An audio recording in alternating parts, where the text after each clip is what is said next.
そして須藤からそのハイショット。 Piatkowski down the middle, leaves it for Yao. 離れて守りましたカイソット。自分でダンクに持っていくのはユーロステップから落ち着いて。Back out to Yao Ming. He has not made a three. 選手交代はなくカイソット。ここは外。Ka-Express, muling ginulat ang basketball world. Hindi lang sa NBA at international scene, kundi pati sa social media. Pinag-usapan ngayon ang height comparison ng dalawang Asian giants, si Yao Ming, ang Chinese legend, at si Kai Sotto, ang pride ng Pilipinas. Alam natin na si Yao Ming ay listed officially na 7'6", at naging simbolo ng towering Asian athlete sa NBA noong kanyang panahon. Samantala si Kai, base sa pinakahuling official measurements sa FIBA at NBL, ay nasa 7'3". So ibig sabihin, 3 pulgada lang ang diferensya. Isang distansya na madaling mapansin sa court, pero maliit lang kung pag-uusapan sa perspective ng growth at potential. Marami ang nagulat at nag-comment sa social media. Ang laki ng Pinoy na ito, halos ka-level na ni Yao Ming. O kaya naman, kung si Kai ay magpapatuloy sa training, baka maging bagong Asian giant sa modern basketball era. Ang height at wingspan ay critical sa laro ng mga big men. Sa panahon ni Yao, ang kanyang 7'6" at malawak na reach ay ginamit niya sa dominance sa post, shot blocking at rebounding. Si Kai naman, bagamat mas mababa ng konti, ay mas mobile at modern ang approach. Kayang mag-slide sa perimeter, may shooting touch at kayang magdala ng bola sa transition offense. Kaya kahit 3 pulgada lang ang diferensya, malaking usapan ito sa perspective ng Pinoy pride at Asian basketball representation. Laging may audience ang ganitong comparisons, lalo na kung Asian athletes ang pinag-uusapan sa NBA level height. Ka-Express, tanong ko sa inyo kung ang growth at skills ni Kai ay tuloy-tuloy. Kaya ba niyang maabot o mapantayan ang legacy at presence ni Yao Ming sa international basketball? Ka-Express, muling ginulat ang basketball world ngayong 2025 dahil sa height comparison ng dalawang Asian giants, si Yao Ming, ang Chinese legend, at si Kai Sotto, ang Pinoy pride. Pareho silang tinatawag na giants dahil sa kanilang pambihirang taas at wingspan, pero may kaibahan sa laro, timeline at development. Simulan natin sa mga numero. Si Yao Ming ay official listed at 7'6", at kilala sa kanyang malawak na wingspan na halos 8 feet.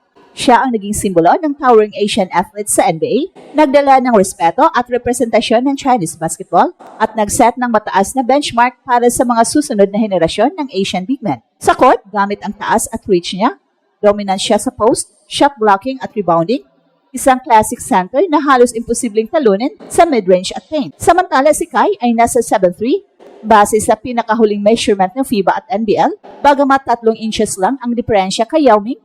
Malaking usapan ito sa perspective ng Pinoy pride at modern basketball. Mas payat at mobile si Kai, kayang-kaya niyang mag-slide sa perimeter, tumira sa labas at magdala ng bola sa fast break. Ang wingspan niya ay tinatansyang 7'5", sapat na upang magbigay ng rim protection at mag-contest shots sa international stage. Ka-Express, kung susuriin natin, parehong may advantages ang dalawang players. Si Yao ay classic tower na dominant sa low post, habang si Kai ay may flexible at swak sa modern NBA style.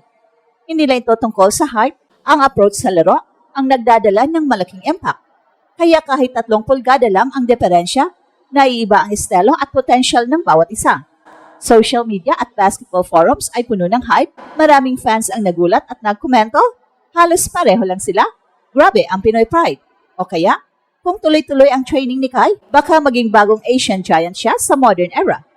Well, sa madaling salita Ka-Express, hindi lang ito simpleng height comparison, ito ay pagpapakita ng potensyal ng bagong henerasyon ng Asian big men at kung paano maaring maging bahagi ng modern basketball landscape ang Pilipinas sa pamamagitan ni Kai. At ang tanong namin sa inyo, sa development ni Kai at sa patuloy na pagtaas ng kanyang skills, makakaya ba niyang maabot o mapantayan ang legacy at dominance ni Yao Ming sa international basketball? So Ka-Express, ngayon pag-uusapan natin ng mas detalyado kung paano nagagamit ni Kai Sotto at Yao Ming ang kanilang taas at wingspan sa laro at kung bakit malaking factor ito sa performance at potential nila sa international basketball. Si Yao Ming sa panahon ng kanyang NBA career ay kilala bilang isang classic tower. Ang taas na 7'6", halos 8 feet wingspan niya ay nagbigay sa kanya ng kakayahan na mag-dominate sa low post, mag-block ng mga tira at mag-rebound kahit sa ilalim ng malalaking kalaban. Ang bawat galaw niya ay nakabase sa control at positioning. Bihira siyang gumalaw sa labas ng paint dahil ang lakas niya ay sa post presence. At dahil dito, naging simbolo siya ng pag-angat ng Chinese basketball at nakapag-inspire ng maraming Asian players na mangarap makapasok sa NBA. Samantala si Kai, bagamat 3 inches lang ang diferensya kay Yao Ming sa taas, ay mas mobile at versatile. Ang estimated 7'5" wingspan niya ay nagbibigay ng rim protection at ability to contest shots, pero ang kanyang laro ay maswak sa modern big man prototype. Kaya niyang mag-slide sa perimeter, mag-handle ng bola sa transition, at mag-shoot mula sa mid-range o kahit sa 3-point line. Ang approach na ito ay nakakatulong hindi lang sa depensa, kundi pati sa spacing ng opensa lalo na sa international competitions, pati sa NBL at Japan D-League. Ka-express sa comparison na ito, makikita natin ang malaking difference sa playing style. Si Yao ay dominance at height-based strategy, samantalang si Kai ay combination of height, mobility at skill versatility. Kaya kahit maliit ang diferensya sa height, 3 inches lang, malaki ang impact sa kung paano nila ginagamit ang kanilang advantage sa laro. Bukod pa rito, ang wingspan ay critical sa basketball. Para kay Yao, halos imposible ang i-bypass sa post, at para kay Kai, nagagamit niya ang wingspan sa perimeter defense, shot blocking at sa fast breaks. Ang kombinasyon ng height, wingspan at athleticism ay nagbibigay sa kanila ng edge sa international matchups, at ito rin ang dahilan kung bakit laging pinag-uusapan ang comparison nila sa social media at mga forums. At higit sa lahat ka-express, parehong unicorns sina Kai at Yao, isang term para sa rare combination ng height, mobility at skill. At habang si Yao Ming ay retired at naging legend, si Kai ay patuloy na umuunlad at posibleng maging modern Asian giant na kayang makipagsabayan sa pinakamalalaking court sa mundo. At alamin natin kung paano nakakaapekto ang comparison na ito sa perception at hype kay Kai at kung paano niya pwedeng gamitin ang Yao benchmark para sa kanyang career at legacy. Ka-express, matapos nating himayin ang height comparison ni Kai Sotto at Yao Ming, malinaw na parehong nagsisilbing simbolo ng Asian basketball pride ang dalawang higante na ito. Si Yao Ming ay umabot ng halos 7'6", ay naging unang tunay na Asian global superstar sa NBA. Isang icon na nagbukas ng pintuan para makilala ang basketball sa Asia.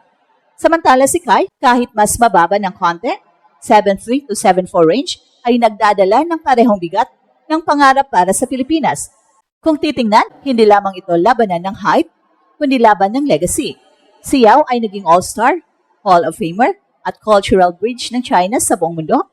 Si Kai naman nasa simula pa lang ng kanyang misyon, pero ang kanyang potential ay nagmumula hindi lang sa taas, kundi sa kanyang skill set, mobility at basketball IQ na patuloy na nahuhulma.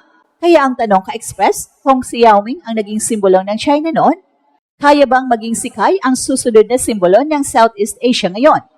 At higit pa riyan, handa na ba ang buong mundo na makita ang isang Pinoy na tunay na makipagsabayan sa mga higante ng basketball? At eto ang Express Info kung saan bawat kwento, ginulat ang mundo. Don't forget to like and subscribe.